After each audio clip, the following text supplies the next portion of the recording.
Welcome back, guys, to another video. My name is Maku. Hello guys, Kobayashi, and today we're going to recap on episode 13 of Classroom Elite and Overlord. So yeah, Classroom Elite, it wasn't the ending I was hoping for, but either way, you want to go ahead and give your insight on it? This episode was recapping the details of the light novel of 7.5. So in the first instance, we get to see, who do we get to see? We get to see Ibuki, right? Mm-hmm. She's knocking on the dorm of Ruin. Yeah, but he wasn't there, so she ended up questioning herself, where could he possibly be? And funnily enough, he was just on just a random street. Yeah, he's just like walking down. He looks real depressed after the fight. You see bandages all over him. He's just down right now. Yeah, he's very fallen. Told Ibuki, oh yeah, go ahead and keep my points. I don't give a damn anymore. Yeah, he chucks her the phone and she's like, what are you talking about? Why are you quitting already? And then she throws the phone back to him. And he's just taking the loss really, really bad. Mm-hmm. Ibuki gets really frustrated, gives Ruin a nice roundhouse kick and just lays him down. Yeah, no, he just lets that happen. And then moving to the next scene, we get to see Sato and Kurosawa. They're linking up, and Sato's asking Kurosawa for advice because she wants to ask out Aina Koji. Yeah, so Kurosawa is just kind of at a loss because before that incident, before the scenario where she's talking with the girl, she ends up having not a breakdown, but sort of a realization that she really likes Ayane Koji. Yeah, she when Sato was talking to her, she realized that she also does have feelings for Aina Koji. And then fast forward a few minutes later, we see Aina Koji talking with Harikta. You want to go ahead and explain that part for me? Yeah, Aina Koji just basically tells Harikta to join the student council, and at first she was like, wait, why do I have to join the student council? And then he's like, oh, because your older brother told me to. She was confused and she didn't believe him at first, but then she called his brother through his phone, and then they talked it out. Yeah, Koji just said, oh, don't believe me? Here. And just tossed his phone to her, and he ended up calling, was his name Manabu, I think? Manabu, yeah. Yeah, and then there was no dialogue from him, but you kind of got the idea of okay. Yeah.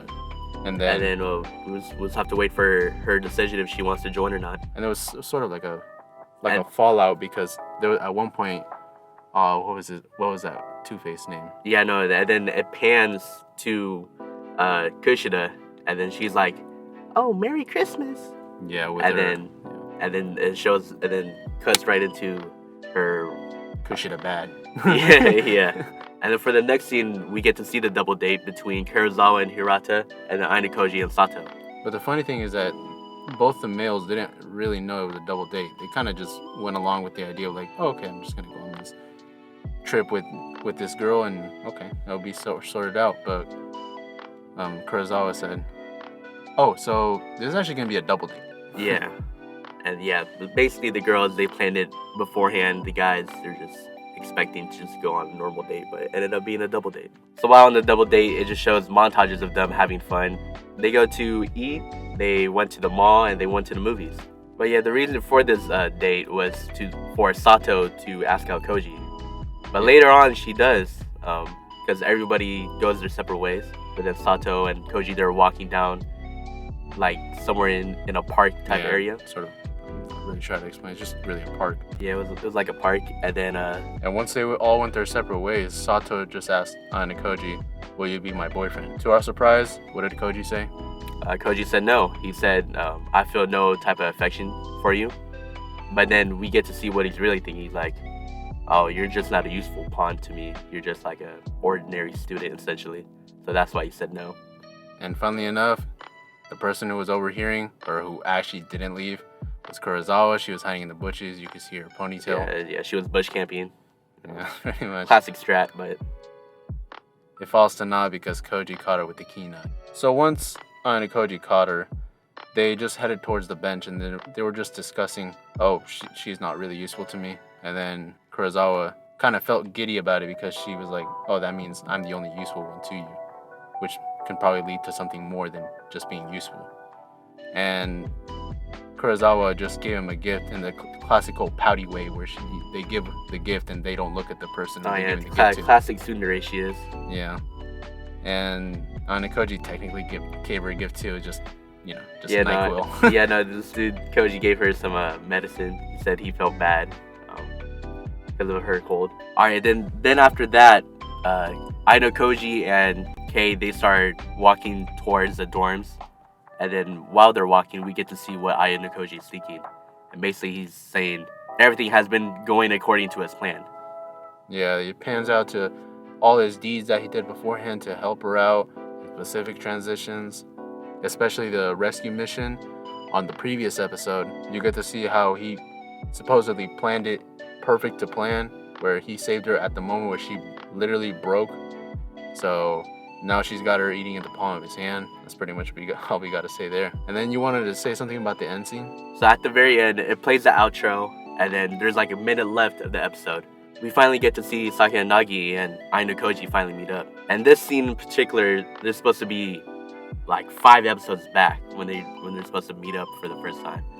But they skip it in the anime for some reason, and they just made it for the last episode. And then basically she says, "Will you bury me, the false genius?" And then, yeah, season 3. Yeah, overall, what would you give this season? Overall, I say my final score, I'll say a 7.5 out of 10. Yeah, I'd rank it around there as well. I'd probably give it a 6.5, not to just one up you, but it's a 6.5. Or one down.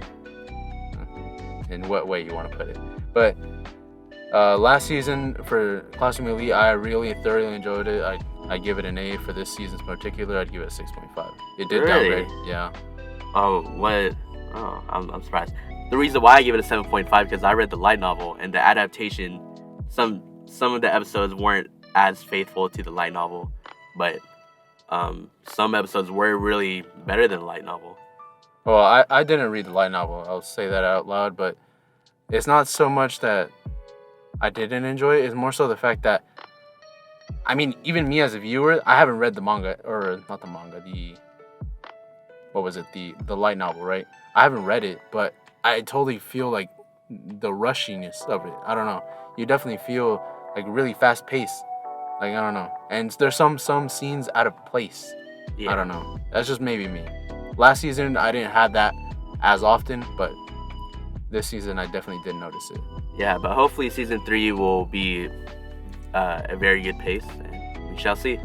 And now moving on to Overlord, to another season finale. Yeah, so another season finale. Episode 12 was kind of a jump start for episode 13. And episode 12 and 13 for Overlord, it was, Ainz was just saying, oh yeah, this was me. And then it just pans out to Evil Eye, sort of like maintaining the Queen. The Queen was really adamant on holding the Empire true, but we all know Ainz Ogun is too powerful for them. So it just moves on to episode 13. It wasn't too much of an episode, to be quite honest. But episode 13, as I was saying. In the beginning of the episode, we get to see Climb and the Princess.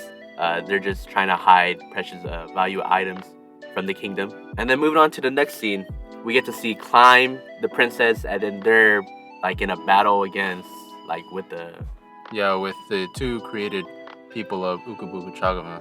So it's quite annoying because it kind of just more oriented towards the side characters. You want to go ahead and give your thoughts on it? Yeah, like I like the side characters, right? But I like the side characters from like Ainz's side. I don't like the side characters from the kingdom.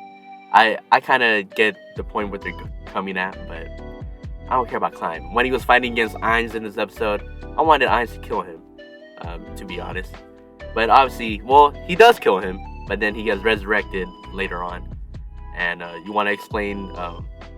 Yeah, so like I said, this is another episode where it's quite faulty because it's so weird because I wanted it to end off in a bang, but it's more of another leading up episode to what's going to happen in the future, which I don't mind it. I mean, if the Overlord season 5 is going to come out very soon, which I hope so, it'd be quite a banger for the first episode. But for the last episode, as Kobayashi was saying, it shows Climb getting resurrected, and as he's slowly waking up, he sees the princess, but the princess is not as what you remember. She turns into a demon, and well, Climb is just taking orders from the new demon princess, I guess, and just saying, oh, will you become a demon for me?